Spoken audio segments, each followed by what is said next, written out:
Pengembangan semangat kewirausahaan. Semangat kewirausahaan adalah suatu energi tingkat tinggi yang dimiliki oleh wirausaha untuk menggapai keberhasilan dalam suatu bisnis atau usahanya. Perbedaan orang wirausaha dengan orang non-wirausaha yaitu orang wirausaha berbeda dengan orang biasa, orang yang hidupnya tidak mencari keuntungan, seperti misalnya buruh, karyawan, pegawai negeri, polisi, politikus, dan yang lain-lain. Sedangkan seseorang yang berwirausaha atau orang yang hidupnya mencari keuntungan semua kesempatan atau mendapat keuntungan. B. Mengembangkan kemampuan inovatif. Inovasi adalah penemuan baru, metode atau sistem yang baru, serta pengenalan atas sesuatu yang sebelumnya tidak diketahui cara penyembuhannya. Cara mengembangkan inovasi dapat dilakukan dengan berbagai cara, yaitu 1. Wirausahawan tersebut tidak mengenali hubungan banyak penemuan dan inovasi lahir sebagai cara pandang terhadap suatu hubungan baru dan berbagai antara objek, proses, bahan, teknologi, dan orang. 2. Memperhatikan cara pandang terhadap hubungan kita dengan lingkungan alam sekitar.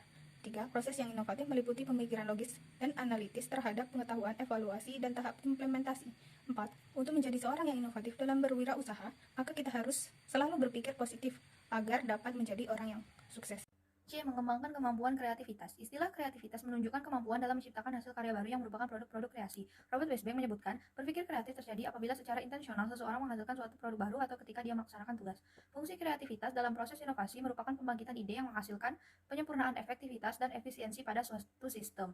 Aspek penting dalam kreativitas adalah proses dan manusia mengembangkan kemampuan pribadi dalam program peningkatan kreativitas antara lain, 1. Pikiran yang kreatif membutuhkan imajinasi, 2. Menggunakan waktu luang untuk berpikir, 3. Menggunakan waktu untuk mengenali hubungan manusia. D. Mengembangkan kemampuan berpikir efektif dan efisien. Efektif yaitu memperoleh tujuan sesuai rencana atau tepat waktu, sedangkan efisien merupakan perbandingan terbaik dengan usaha dan hasil serta menghemat biaya.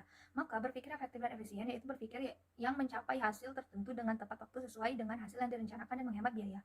Ada beberapa cara agar kita berpikir efektif dan efisien, yaitu A. The power of why. Dalam perjuangan untuk menggapai impian dan cita-cita, dalam prosesnya sering terjadi kebosanan yang mengakibatkan ketidakkonsistenan kita dalam meraih apa yang sudah direncanakan dan direalisasikan.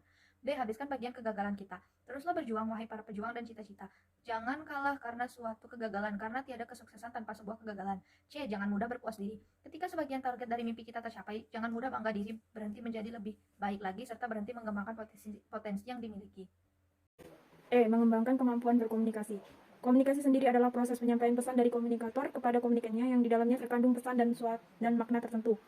Kemampuan berkomunikasi adalah kemampuan dalam menyampaikan dan menerima sebuah pesan dengan memahami arti luasnya. Pada umumnya, berlatih kemampuan berbahasa sebagai usaha untuk mengembangkan kemampuan berkomunikasi. Kemampuan berkomunikasi menjadi hal penting dalam berinteraksi serta dapat mengembangkan kemampuan-kemampuan lainnya.